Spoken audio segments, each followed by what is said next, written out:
¿Conoces la reforma a la ley de amparo que elimina las suspensiones por interés social? Es un tema relevante. Acompáñame y te cuento lo que sabemos al respecto. Pero por favor, antes dale me gusta a nuestra cápsula o dale seguir a nuestra red social. Nos ayuda a llegar a más personas.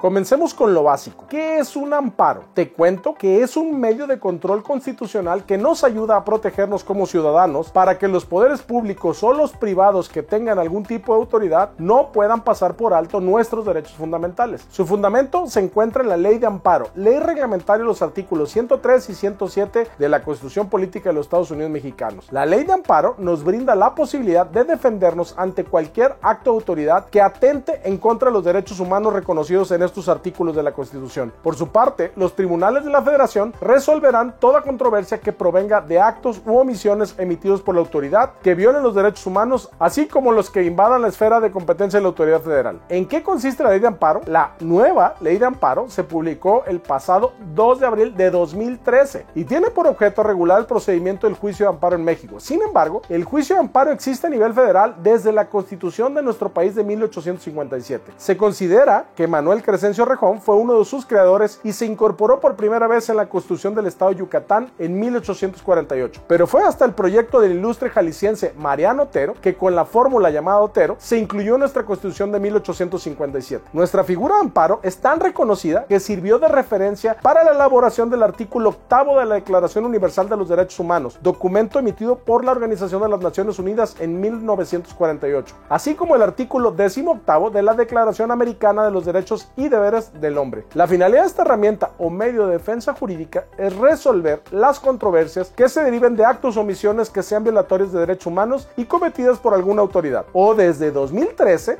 de un particular que actúe como autoridad, así como las que restrinjan la soberanía de los estados o la esfera de competencias entre ellos. Además, la Ley de Amparo fija las reglas para interponer este tipo de juicio, a saber en dos modalidades. El primero es el amparo indirecto, que es competencia de los juzgados de distrito y tribunales colegiados de apelación. Procede contra normas generales que por su entrada en vigor o su aplicación causen perjuicio al que se queja, en contra de actos o omisiones de autoridades o particulares que actúen como autoridades, o contra actos en juicio que sean de imposible reparación. Básicamente contra actos fuera de juicio o de sentencias judiciales. Y la segunda es el amparo directo, que es competencia de los tribunales colegiados de circuito y es un medio que procede en contra de sentencias, laudos y resoluciones definitivas, es decir, que pongan fin a un procedimiento judicial. Ahora te cuento las partes del juicio de amparo. En la Ley de Amparo se establecen los aspectos generales y las partes involucradas en los juicios. Primero se encuentra la persona que recibe el nombre de quejoso, que es quien promueve el juicio de amparo. Segundo, se encuentra la autoridad responsable, refiriéndose a la o las autoridades que cometieron el acto u omisión que reclama el quejoso. En tercer lugar, tenemos la autoridad juzgadora, que es el juzgado de distrito o el tribunal colegiado de circuito que emite la sentencia definitiva y decide si la justicia de la Unión ampara y protege al quejoso. En cuarto lugar, tenemos la figura del tercero interesada, que no existe en todos los juicios, solo es parte dentro del juicio cuando alguna persona ajena al mismo puede ser perjudicada en caso de que la autoridad juzgadora decida conceder el amparo o tenga algún interés que se conceda al mismo. Y por último, quinto, el Ministerio Público, en todos los juicios donde podrá interponer los recursos que señala esta ley. La Ley de Amparo también fija los requisitos en cuanto a la capacidad jurídica que deben tener las partes al actuar dentro de este tipo de juicios. Para que pueda darse un juicio de amparo, es necesario que exista un perjuicio en contra del quejoso, que vaya en contra de uno de sus derechos legítimos. Por ello, se establece como regla demostrar el interés con el que actúan con base a tal afectación. Este interés debe ser jurídico o legítimo. Esto quiere decir que solo las partes afectadas pueden promover un juicio de amparo. Por tanto, solo procede un juicio de amparo para proteger el o los derechos de los que llamaremos bien jurídico tutelado de la persona que se considera que ha sido afectada. Pero ¿por qué procede un amparo y qué tipos existen? Una novedad de la Ley de Amparo, decimos nueva, pero recordemos que es de 2013, es que permite el acceso mediante el control de constitucionalidad tanto a personas físicas como a personas morales. Como ya dijimos con anterioridad, existen dos formas para su substanciación, dependiendo del tipo de acto reclamado, el amparo directo y el amparo indirecto. Al interponer este medio de defensa, obtendremos una sentencia o resolución que podrá tener dos efectos. El primero es que en caso de no concederse, se declarará constitucional el acto reclamado o el acto que se reclama. Y el segundo es que podría declarar declarar la inconstitucionalidad del acto reclamado. En este caso, se suspenderán los efectos jurídicos de dicho acto, es decir, la ejecución del acto que afecte los derechos de una persona, así como los efectos que se puedan derivar de este. Pero, ¿y qué es la suspensión en un amparo? La figura de suspensión del acto reclamado es una medida ordenada por la autoridad juzgadora mediante la cual se detiene temporalmente la ejecución del acto reclamado, es decir, el acto que se considere violatorio a los derechos humanos hasta que se emita una resolución sobre el tema o una suspensión definitiva de tal acto. Esta medida tiene dos objetivos primordiales. El primero, nos ayuda a evitar que el juicio de amparo se vuelva improcedente al garantizar que la ejecución del acto reclamado no se lleve a cabo antes de que se emita una resolución. Y el segundo, tiene como propósito proteger los derechos e intereses de la persona que interpuso la demanda. Pero, ¿y en qué consiste esta reforma de 2024 y por qué decimos que elimina las suspensiones por interés social? Te cuento que el 14 de junio de este año se publicó en el Diario Oficial de la Federación una reforma a la ley de amparo. Su principal objetivo es evitar que los jueces otorguen suspensiones provisionales a normas generales sin un análisis previo a sentencias finales. Esta reforma anula el último párrafo del artículo 129 que permitía a los órganos jurisdiccionales conceder suspensiones de manera excepcional para evitar una afectación al interés social. Mientras que el artículo 148 se le adicionó un último párrafo que dice: tratándose de juicios de amparo que resuelvan la inconstitucionalidad de normas generales, en ningún caso las suspensiones que se dicten fijarán efectos generales. Esta reforma tiene el propósito de que en los juicios de amparo se elimine la posibilidad de que los jueces resuelvan sobre la suspensión provisional cuando ésta esté en contra del orden público, el interés general o contra leyes generales expedidas por el Congreso de la Unión, lo que puede llevar que en vez de que cuando una persona se ampare nos beneficiemos todos como era antes, ahora cada quien tiene que ejercer su defensa cuando considere que un acto viole sus derechos. Es todo por hoy, yo soy Quetzal López. Si te gustó este video, por favor dale like y compártelo utilizando WhatsApp, Telegram, y no te olvides de seguirnos en todas nuestras redes sociales: Facebook, Instagram, X, YouTube, LinkedIn como @FiatLegal y como